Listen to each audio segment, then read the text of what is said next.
UFOs. And today we have a special news report because myself and Beth have joined in the shed to talk about what's latest news on UFOs. How's it going, Beth? Oh, it's going fantastic. I'm really excited about today's topic.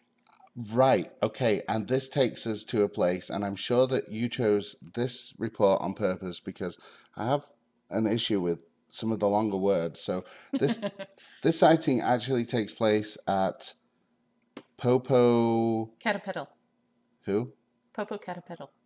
It sounds like something a cat might chase. However, let's roll the video here. This is it's live footage from the live camera, and this volcano is active.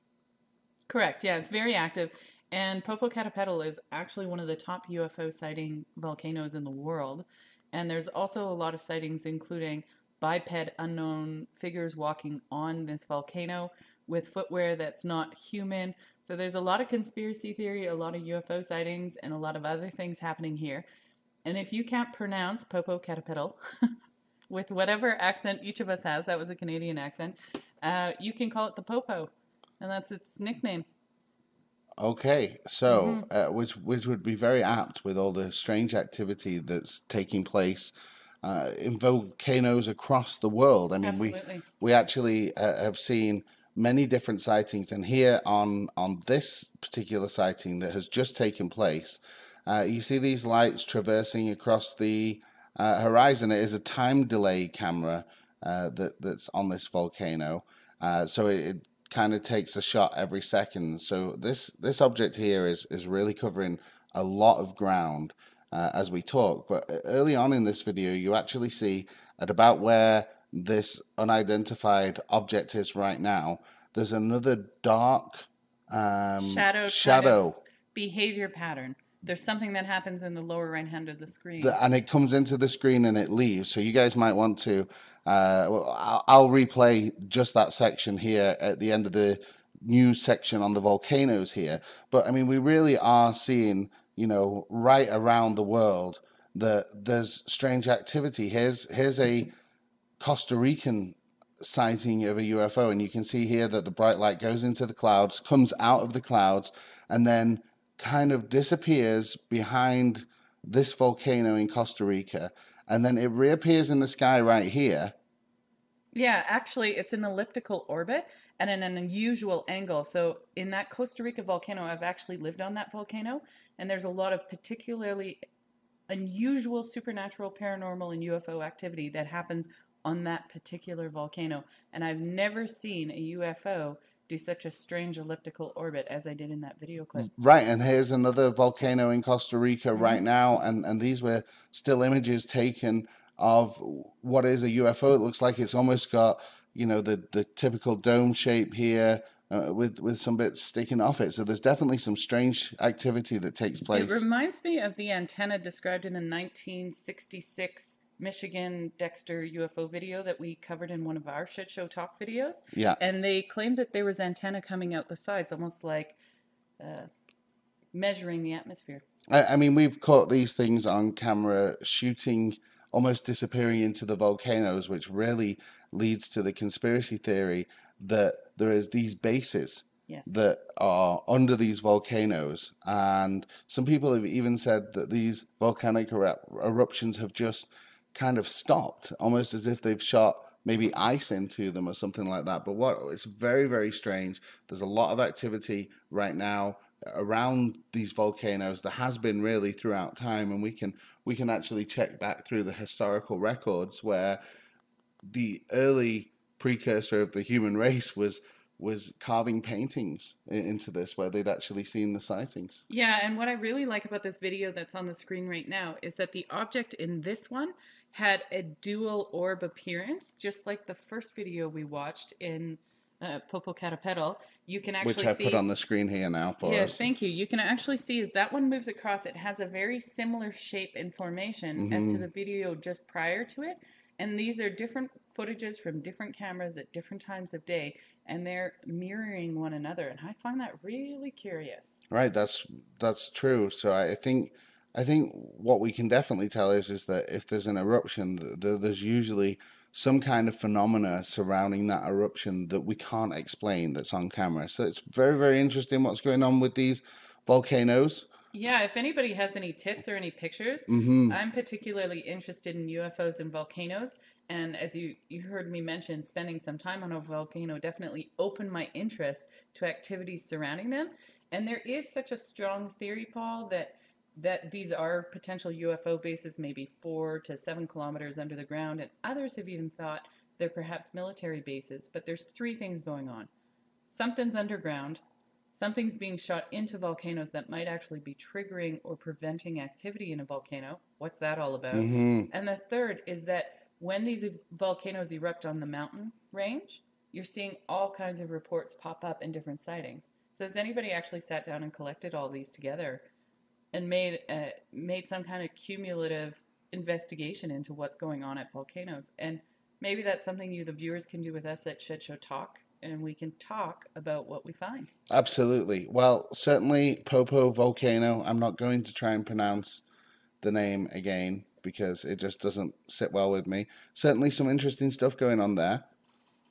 And we'll keep our eye on all the different volcanic activity which coincides with it. Our next sighting takes us to Midrand in South Africa. And this gentleman's been seeing a lot of unidentified flying phenomena in his skies recently. So he's been ready to record this sighting.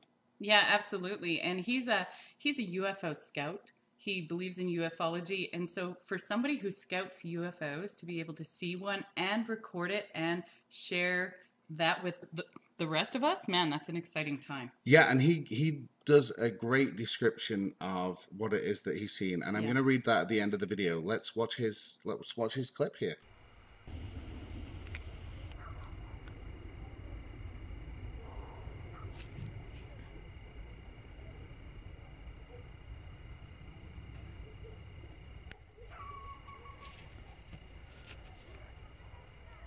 Oh, that's definitely moving.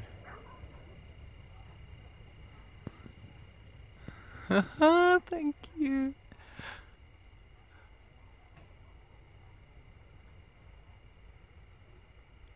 Wow.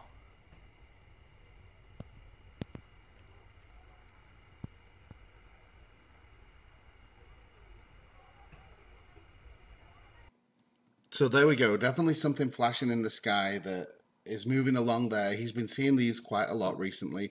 Who knows what it is that he captured there?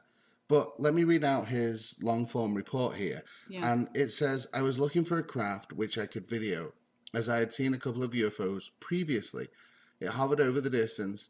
I've been trying to connect via conscious thought, which is really interesting because this is now taking hold in both the spiritual world and the ufology field, that they connect these beings and they kind of come. Absolutely. And this is a field I'm really interested in, is the crossover between science and spirituality, which is really interesting. And Harvard, as I mentioned to you earlier, Paul, did a study, and they believe they've cracked human consciousness, and they can actually measure the weight of a thought. So every time we have a thought or an emotion, it actually has a tangible substance and weight that emits from us out into the universe. So when you're thinking about something, positive or negative, you're actually creating a substance. And this opens up a field of study that blows my mind. But when it comes to ufology, the potential is there to say, you know, if I call them, will they come? And what he's saying is he had the conscious thought, he called them, and it came. Well, and we've been seeing this crossover. I mean, let's think about this. You know, ghost hunters have been doing Ouija boards for years to call out spirits. Yeah, absolutely. And now it seems to be a crossover into the ufology field. I'm going to roll a news clip here that was took by ABC News when they were reporting on somebody that potentially or can summon UFOs. Let's have a look at this clip.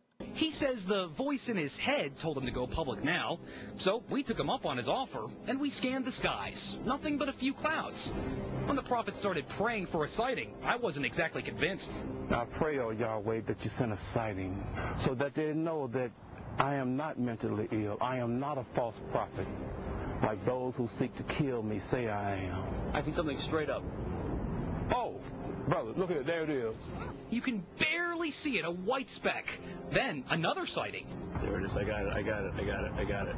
Photojournalist Jonathan Hawkins locks in on it. Let's take a closer look here. It's an orange sphere that appeared out of nowhere. I call the boss with an unexpected change in my story. I can see it clear as day. In fact, it's bright. I can't believe this. It's moving pretty fast. It's going to Nellis Air Force Base. It wants to be seen. So there we go. There is now a correlation between potentially calling UFOs. So I think if any of you guys are watching, now go out into your yard, check out, call out for a UFO, take something recording with you, and let's see how many of you can send us videos. Yeah, well, and this is where I pipe in it. And I've done a lot of interviews with psychics, mediums, priests, pastors, and the whole gamut in between. And I can tell you, they'd always ask you to have caution before you summon something you don't know or you don't understand. And that's just coming from a field of thousands of years of people summoning beings or objects from the great beyond. Beth, you know, after this news report, let's go out onto the deck here with some recording equipment, and I'm going to call out for a UFO, and we'll put the result on. Well, maybe we could tell people about that camping trip, and there was an attempt. Are you comfortable talking about that? Well, I think we can save that for another day, but I would like to let's take our video recording equipment. Let's see if we can call a UFO, and we'll put an update here on our channel soon.